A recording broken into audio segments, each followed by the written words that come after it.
Ellie? Anak? Tanong ni Doña Linda sa kanyang matagal nang hinahanap na anak na itinakwil noon.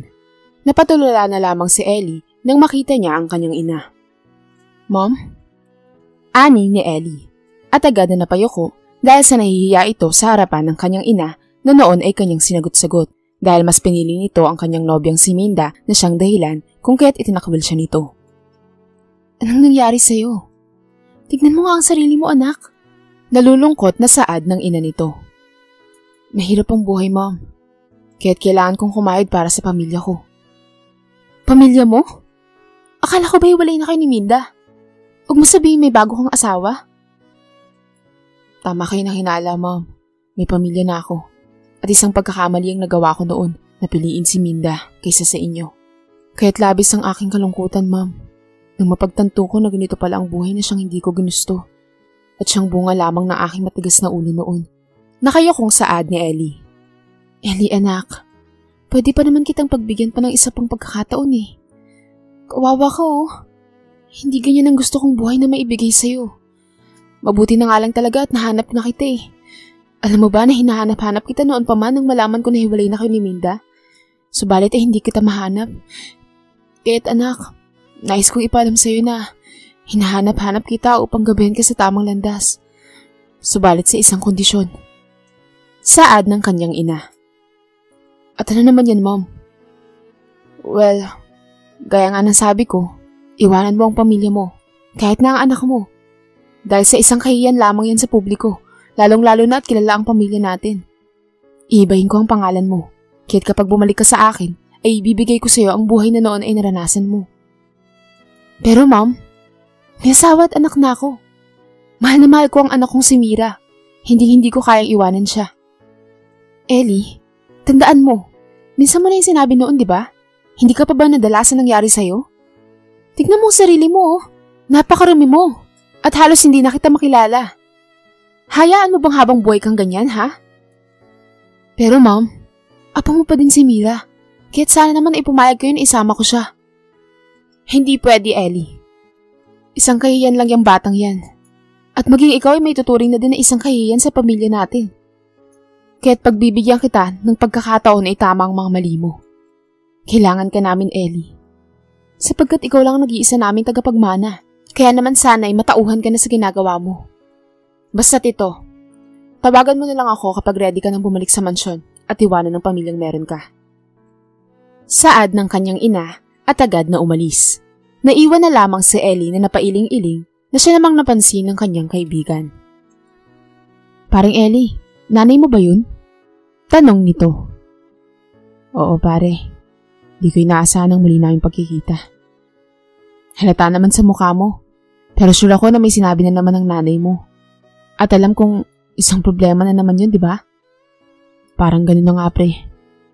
Di ko alam kung anong gagawin ko sa mga oras at panahon na to. Bakit ba kasi ngayon na lang ulit kami nakita ng mama ko eh, kung saan may asawa at anak na ako. Habang noong mga panahon na iniwan ako ni Minda ay hindi ko sila mahanap. Bakit ganito, pre? Napaka-unfair ng mundo para sa akin. Malungkot na saad ni Ellie. Ha? Ibig bang sabihin nito ay pinapapili ka na naman ng mama mo sa pagitan ng magandang buhay at anak mo? Pare, kailangan mong pag-isipan ng maigi ang gagawin mo. Suwestyon ng kaibigan. Yan nga ang iniisip ko eh. Gusto kong makawala sa buhay na meron ako ngayon. Gusto kong makawala sa paghihirap na to. Subalit may iwan ko naman ang pamilya ko. Hindi ko na talaga alam, pre. Naguguluhang saad ni Ellie. Pare, maging ako hindi ko rin alam kung anong may papayo ko sa'yo.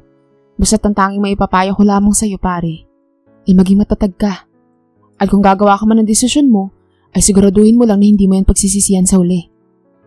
Basta't kung ano ang tingin mong tama, yun ang gawin mo. Yun ang sundin mo, pre. Suwestyon ng kanyang kaibigan. Maraming salamat, pare. Salamat sa pakikinig sa bawat mga hinanakit at problema ko. Palagi kang nasa tabi ko. Pagpapasalamat ni Ellie sa kaibigan. Walang anuman, pre. Ika nga nila, anong saysay ng pagiging kaibigan mo sa isang tao kung di mo naman sasamaan sa kanyang buhay? Maging sa masasayang sandali man, o sa maging malulungkot na sandali. Sagot ng kaibigan. Salamat ulit, pre. Magtrabaho na nga lang tayo, para di ko naiisipin pa yung mga bagay na nangyari sa ngayon. Suwestyon ni Ellie, kaya't agad naman silang nagtrabaho at di na pinansin ang nangyari. Subalit ay di pa rin nawala sa isipan ni Ellie ang sinabi ng kanyang ina, kaya't pag uwi niya sa kanilang bahay ay agad niyang kinausap ang kanyang asawa. Marie, kailangan nating mag-usap. Tawag ni Ellie sa kanyang asawa. Bakit mahal? Anong meron? At saka anong kailangan nating pag-usapan? Nagtatakang tanong ni Marie. Tungkol kina mama at papa. Alam mo naman na kahit na tinakwil na nila ako sa pamilya namin ay hinahanap-hanap pa din nila ako eh. Saad ni Ellie. Oo, alam ko mahal. Bakit? Ano bang nangyari? Nakita ba kayo muli ng mga magulang mo? Nagtatakang tanong ni Marie at medyo kinakabahan pa. Oo mahal, nakita kami kaninang umaga at kinausap ako ni mama. Tungkol saan naman daw? Sasabihin na sana ni Ellie ang katotohanan, subalit ay bigla siyang napatigil sapagkat ayaw niyang masaktan ang damdamin ng kanyang asawa. Tungkol sa buhay ko. Tinanong niya lang ako mahal kung kamusta na ako. Di man lang niya ako niyayang bumalik sa mansyon. Sinabihan ko na din sila na may asawa at anak na ako. Akala ko nga mahal ay importante pa rin ako sa kanila eh. Pero parang hindi pala. Isa lamang akong ordinaryong tao para sa kanila. Malungkot na saad ni Ellie sa asawa, kaya't di maiwasang maawa ang kanyang asawa. Mahal, hayaan mo na lang yung mga magulang mo at baka may galit pa talaga sila sa'yo. O baka naman hinihintay ka lang nila na ikaw mismong makiusap sa kanila na tanggapin ka nilang muli, di ba? Ani ng asawa. Baka ganun nga, mahal. Hayaan ko na lamang sila. Total, malapit na ang Pasko. Kaya't imbis na magalit ako sa kanila, ay hayaan ko na lamang sila. Basta't ang importante sa akin ngayon, magpapasko tayong buo. Kaya lamang ni Mira ang kasiyahan ko.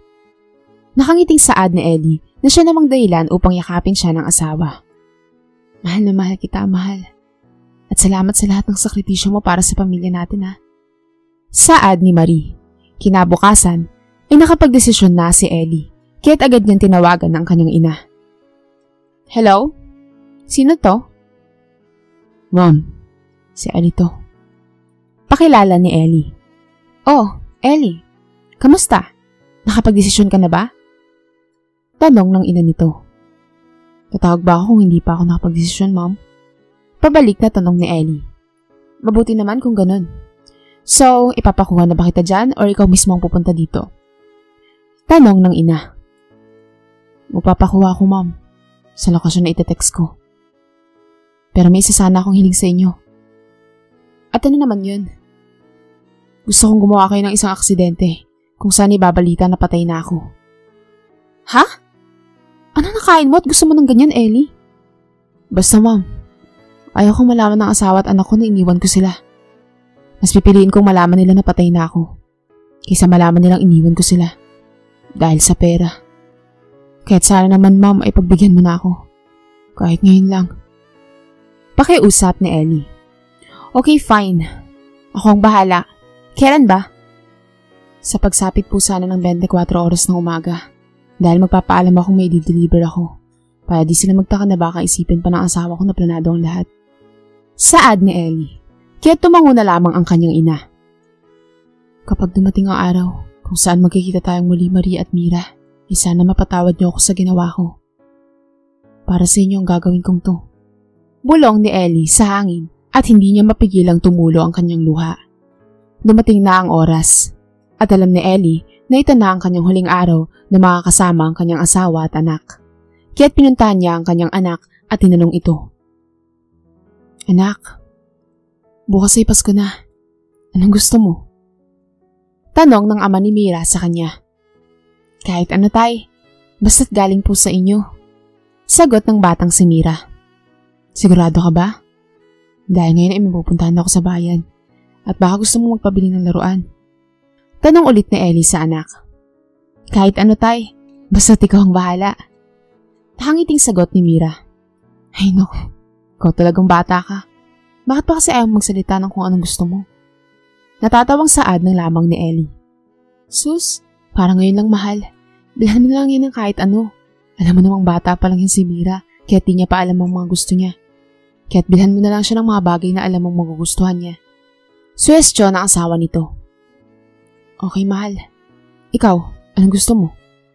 Tanong ni Ellie. Kahit ano, gaya ng anak mo, basta't galing sa puso mo. Sagot ng asawa.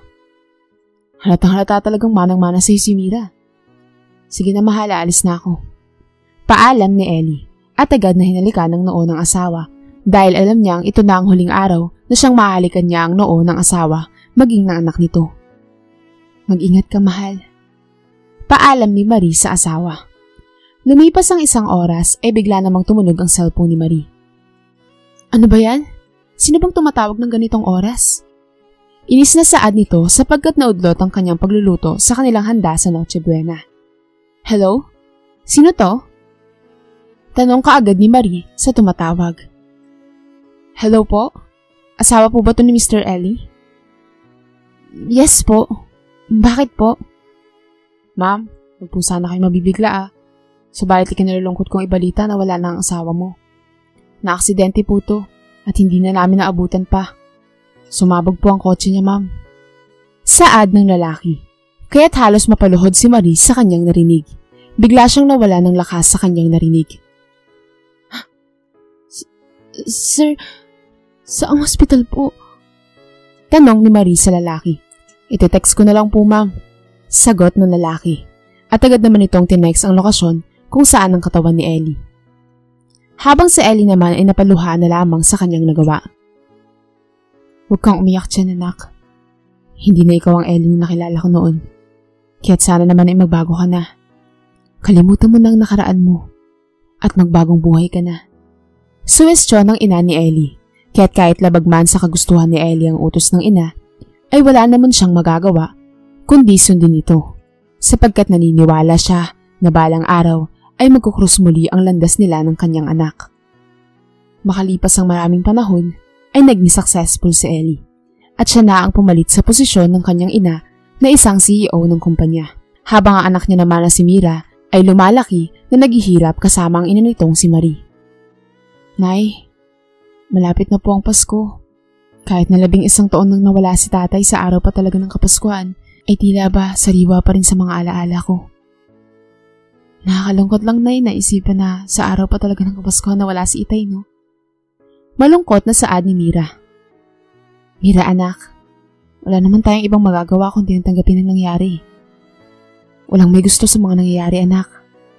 Maging ako ay hindi naniniwala na patay na ang ama mo sapagkat buhay na buhay pa din siya sa aking puso. Pero kita naman natin, di ba? Nawala na siya. Sa bagay po. At nay, may sasabihin po pala ako sana sa inyo. Nakangiting saad ni Mira. Ano naman yan anak? Nagtatakang tanong ng ina nito. Nay, natanggap na ako sa trabaho ko. Saang kumpanya ka natanggap anak? Tanong ng ina. Sa Mira Marie po, nay. Akalain mo yun? Napaka-unique ng pangalan ng kumpanya. Mira Marie. In short po, M&M. Grabe, nay. Parang combination lang po ng pangalan natin. Naku-curious tuloy ako kung sinong may-ari nun. Saad ni Mira. Ikaw talaga anak, napakakulit mo. At saka, unique nga ang pangalan ng kumpanya nyo Yun ba yung nangungunang kumpanya ngayon? Tanong ng ina. Yes po, nay. At assistant po ako dun.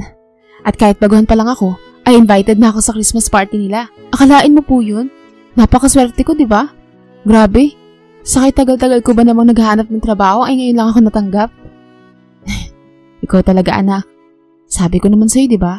Na huwag kang magmamadali sa mga bagay-bagay. Dahil gaya ng nangyari ngayon, lahat ay may tamang panahon. At ngayon ang tama mong panahon anak. Kaya't galingin mo sa trabaho Lalong-lalo na invited ka pa talaga sa Christmas party nila. Payo ng ina. Sus, ako pa. Gagalingan ko talaga nay. Dahil sa susunod na buwan ay December na. At ang dinig ko po ay may ipopromote po sa Christmas party namin. Kaya't kailangan kong galingan para ma-promote po ako. Nakangiting saad ni Mira. Mabuti naman kung ganun anak. Proud na proud ako sa'yo. At alam ko yung papa mo, proud na proud rin yan sa'yo kung nabubuhay pa siya. Saad ng ina at agad na niyakap ang anak. Nang matanggap sa trabaho si Mira sa kumpanya ng Mira Marie, ay agad naman siyang nagpakitang gilas upang mahalin siya ng lahat. At dahil din sa likas niyang pagiging mabait at palakaibigan, ay madali siyang naging kaibigan ng halos lahat ng empleyado dito. Ika nga nila, curiosity kills a cat. Si Mira ay curious na curious sa pangalan ng kumpanya at maging kung sino man ang may-ari nito. Hi, Miss Secretary! Bati ni Mira sa sekretarya ng CEO ng kumpanyang kanyang pinagtatrabahuhan. Uy Mira, hi! Nag-lunch ka na ba? Tanong ng sekretarya sa kanya. Sila ay kasalukuyang nasa kantin ng kumpanya. Yup, tapos na. At may tanong sana ako sa'yo. Baka masagot mo. Alam mo naman na curious talaga ako eh. Tungkol saan? Nagtatakang tanong ng sekretary. Tungkol sa, alam mo na, sa pangalan ng kumpanya natin. Yung Mira Marie. Bakit ganito ang pangalan?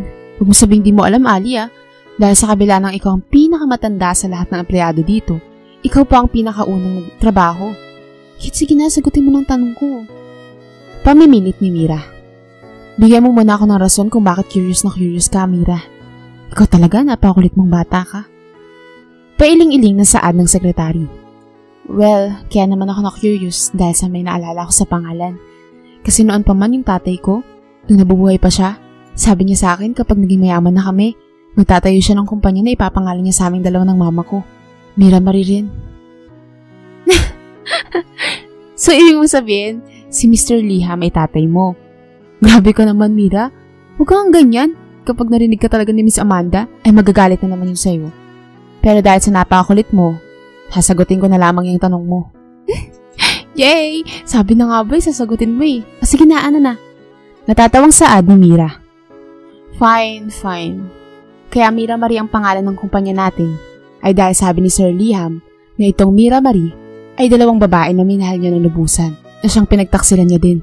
Kaya ay pinangalan niya to upang kapag dumating raw ang panahon na magkatagpong muli sila ng landas, ay may masasabi ito kung bakit nagawa ang ganung bagay. Paliwanag ng sekretary. Ganun pala. Grabe, sino kayang dalawang babaeng pinagtaksilan ni Sir? Napaka-chickboy naman pala ng CEO na to. Bata pa or matanda na? Tanong ulit ni Mira. Ano ba yung klaseng tanong mo, Mira? Natatawang saad ng sekretary. Sagutin mo na lang kasi. Natatawang saad naman ni Mira. Well, matanda na si Sir. At kung tatanungin mo na may asawa ito, yan ang di namin alam sapagkat mapaglihim na klaseng tao si Sir. Kaya't walang nakakaalam kung may asawa ba o anak ito. Isa ring pala isipan kung sino ang dalawang babaeng minahal ni Sir at napagtaksilan. Okay, satisfied ka na? Tanong ng sekretary. Hindi eh. Mas lalo tuloy ako na-curious, Ali. Ano ba yan? Saad ni Mira. Grabe, ikaw na talaga, Mira. Pero anyways, tanongin mo na lang si Sir. Total sa Christmas party naman natin ay nandun siya. Kaya't fake kang magtanong ng kahit na ano. Nang sa ganun ay hindi ka na ma-curious pa. Suwestyon ni Ali at agad na umalis at iniwan si Mira sa malalim ng pag-iisip. Ang swerte naman ng mga babaeng ipinangalan pa talaga sa kumpanya. Pero at the same time, kawawa din. Dahil pinagtaksilan. Nako, napaka-chickboy siguro ng may-ari ng kumpanyang to. Saad na lamang ni Mira at agad na bumalik na sa trabaho. Nagulat siya pagbalik niya sa kanyang trabaho na agad siyang kinausap ng kanyang manager. Saan ka ba nanggagaling, Mira? Kayo na pa kita hinahanap. Naiinis na saad ng manager. Bakit naman, ma'am? At saka, nagpaalam naman po ako na maglalunch muna ako Tugon ni Mira. Tss! Hinahanap ka kasi ni Sir Liham eh. Gusto ka raw niyang makita. May ginawa ka bang mali doon na di ko alam? Tanong ka agad ng kanyang manager. Po? Wala akong ginagawang mali. Naglalunch lang po talaga ako. At bakit raw po hinahanap? Nag-aalalang tanong ni Mira at nag-aalala kung ano ang kanyang katangahang ginawa. Ewan ko. Basta ang sabi niya inasan ka at gusto kanyang makita. At tila ba curious na curious din siya sa'yo. Kaya't ang sabi niya, isama mo na lang ang nanay mo sa Christmas party at gusto niyang makilala kayo. Naku Mira, ano kayang ginawa mo? May sabi-sabi pa na nagkasala kayo kay Sir, kaya't ganyan siya. Patay ka talaga.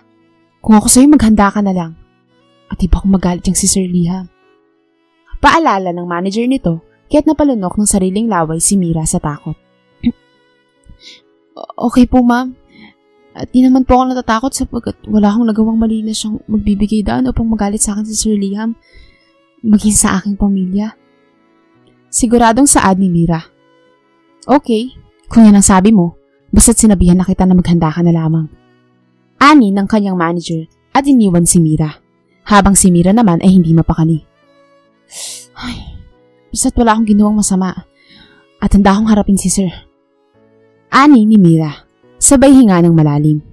Sa kabilang dako naman ay malungkot na bumalik si Ellie sa kanyang opisina. Sir Liam, nakita niyo na ba yung batang si Mira? Ako, napaka-curious talaga. At sabi pa niya na mukhang ikaw ang ama niya dahil sa pangalan ng kumpanya. Pero wag niyo na pong isipin yung batang yun dahil ka sa kanyang ugaling pagiging makulit at mapagbiro. Ani ni Ali na kanyang sekretary. Alam ko, Ali. Kaya nga nakakalungkot isipin na di ko man lang siya nakita. Pero nasabihan ko na si Roxanne na isama niya ang nanay niya sa gaganaping party.